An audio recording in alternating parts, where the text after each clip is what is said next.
comme M. Ortiz l'a évoqué, le collectif Nouvelle Écologie vient d'un constat. Ce constat, quel est-il? Il est que l'écologie, depuis des dizaines d'années, a été totalement monopolisée par un parti qu'on connaît bien, Europe Écologie Les Verts, et par les socialistes et la gauche de manière générale, qui se sont accaparés cette thématique qui, au départ, n'est pas nécessairement, voire du tout, quelque chose qui devrait être la chasse gardée de la gauche. Et, bon, ils ont accaparé cette thématique, mais l'ont dévoyée et ont fait, je le pense, et beaucoup de personnes le pensent en France, un mal fou à l'écologie, à notre terre, à notre façon d'envisager la vie économique et la vie de l'homme par rapport à son environnement et à la nature. Et justement, en proposant on appelle ça une écologie, une mauvaise écologie, qui est punitive, qui est très souvent contre-productive, qui est également très idéologisée, qui voit des choses comme la voiture nécessairement quelque chose comme quelque chose de mauvais, l'industrie comme quelque chose de sale, et on pourrait multiplier des exemples à l'infini, qui a vraiment fait en sorte de dégoûter la quasi-totalité des Français. Donc les écolos, selon d'une élection à l'autre, ça se compte en pourcent sur les doigts d'une main, donc ça veut dire que tout le reste pense que l'écologie, ou en tout cas quasiment tout le reste pense que l'écologie, c'est pas un parti politique, ou ça ne va pas être le gage d'un parti politique, au même titre qu'il ne devrait pas y avoir un parti politique pour défendre l'économie, ou pour défendre la sécurité, ou pour défendre la France. Il n'y a pas à avoir un seul parti pour ça. Donc nous pensons donc que n'importe quel Français est légitime pour proposer ces solutions pour l'écologie, pour peu qu'il travaille, qu'il y ait un travail de fond, et pour pouvoir apporter des solutions à notre pays et au monde pour pouvoir justement proposer un nouveau modèle économique, puisqu'on part aussi du constat que ce soit du point de vue énergétique ou du respect de la biodiversité ou la préservation de notre patrimoine, que ce soit des sols ou de notre patrimoine des paysages, on ne peut pas continuer comme ça sur un certain nombre de choses. Si on prend l'exemple de la transition énergétique sur lequel le président du collectif Nouvelle Écologie, Philippe Murer, a beaucoup travaillé et a écrit un ouvrage qui est la transition énergétique, les prix de l'énergie de manière générale, et notamment du pétrole et du gaz, ont une hausse tendancielle. Alors évidemment, il y a des fois quelques mois où ça redescend, d'autres où ça remonte. Le fait est qu'il y en a de moins en moins, et que c'est particulièrement dans les zones rurales, il faut dès maintenant préparer la période, pas forcément l'après-pétrole, mais au moins, dans un premier temps, la période de moment où il y aura moins de pétrole.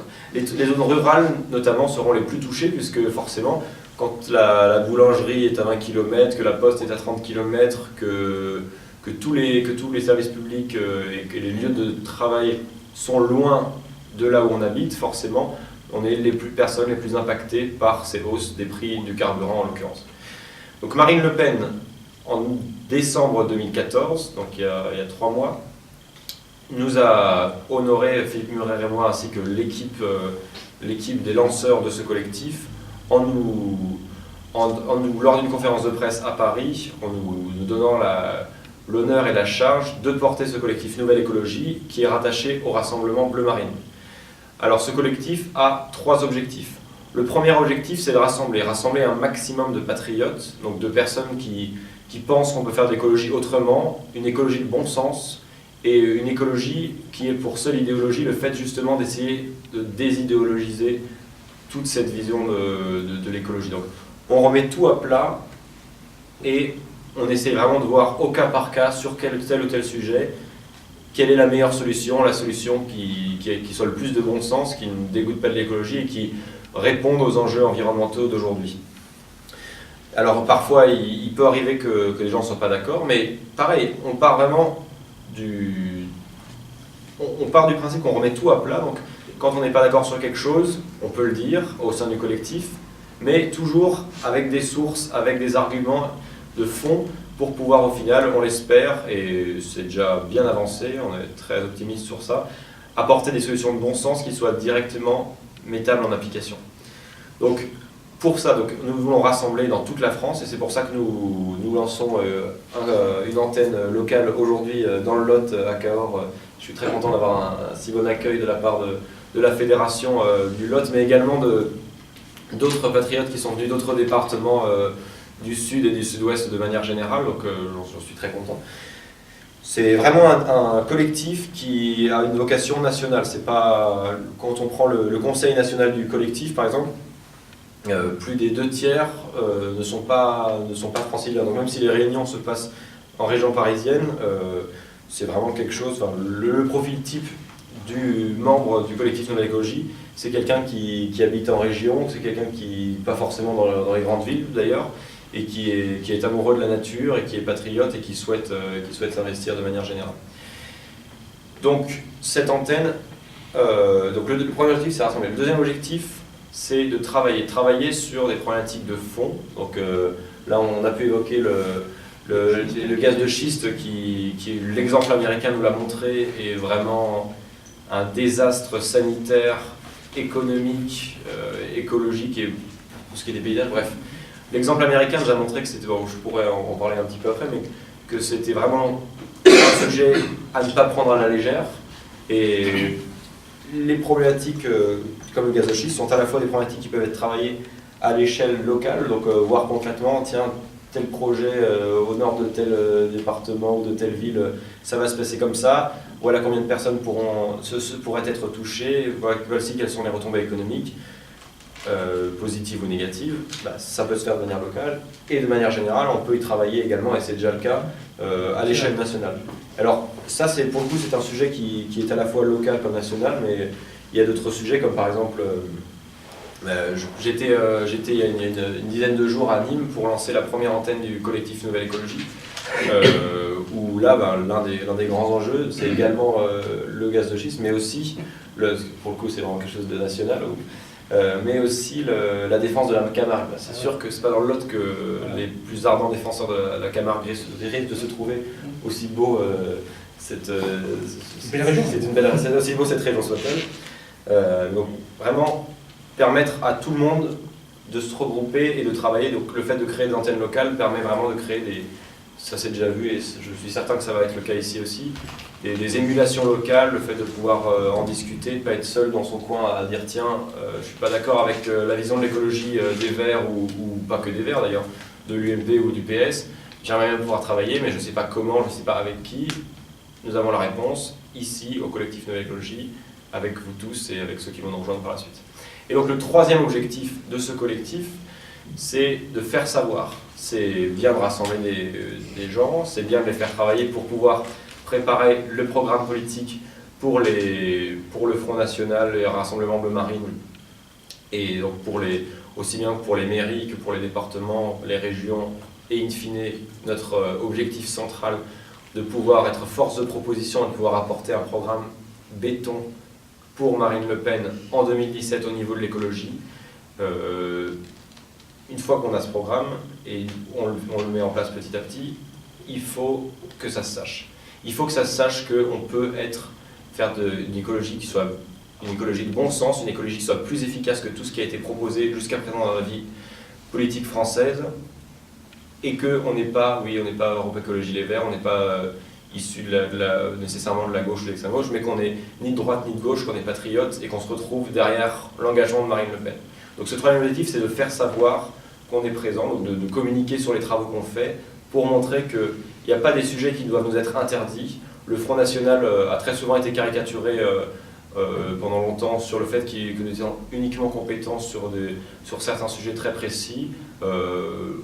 Les mois derniers et les années passées qui viennent de se passer ont montré que, par exemple, sur l'économie, qui est un domaine qui, au départ, nous était interdit par la caste politico-médiatique, nous étions crédibles et très souvent bien plus efficaces et bien plus intéressants que l'offre politique déjà existante. Il n'y a pas de raison qu'on nous interdise également l'écologie comme sujet, et donc nous comptons bien nous en emparer, et nous pensons que le fait de s'emparer de tous ces sujets et de proposer une offre politique sur ce sujet fera en sorte d'améliorer la vie politique française, dans le sens où plus il y aura de débats sur tous les sujets, plus les Français s'en porteront bien. La transition énergétique, je l'ai dit tout à l'heure, et je ne pense pas être le seul à penser ça et avoir fait ce constat, est un impératif à faire le plus rapidement possible. Philippe Murer, dans son livre, qui n'est pas qui est vraiment un livre de très bonne qualité, qui n'est pas nécessairement sur tous les points la ligne absolue du collectif, mais qui donne déjà un bon aperçu de comment on peut faire de l'écologie de bon sens, à chiffrer que les investissements pour la transition énergétique se compteraient autour de 1500 milliards d'euros dans les 20 années à venir. Donc on parle d'investissements colossaux. Tous ces investissements, que ce soit pour trouver de nouvelles sources d'énergie, seront possibles uniquement en reprenant la main sur notre banque centrale. On a déjà fait une fois récemment une transition énergétique en France. Ça a été suite à Pompidou notamment, une transition énergétique pour tout ce qui est de l'électricité, avec notamment passer de l'électricité au quasiment tout nucléaire. Donc c'est quelque chose qui est possible, mais il faut des investissements massifs. Et ces investissements massifs ne sont possibles, notamment avec les marges budgétaires qu'on a aujourd'hui, uniquement avec des avances du Trésor, comme on a pu le faire par le passé.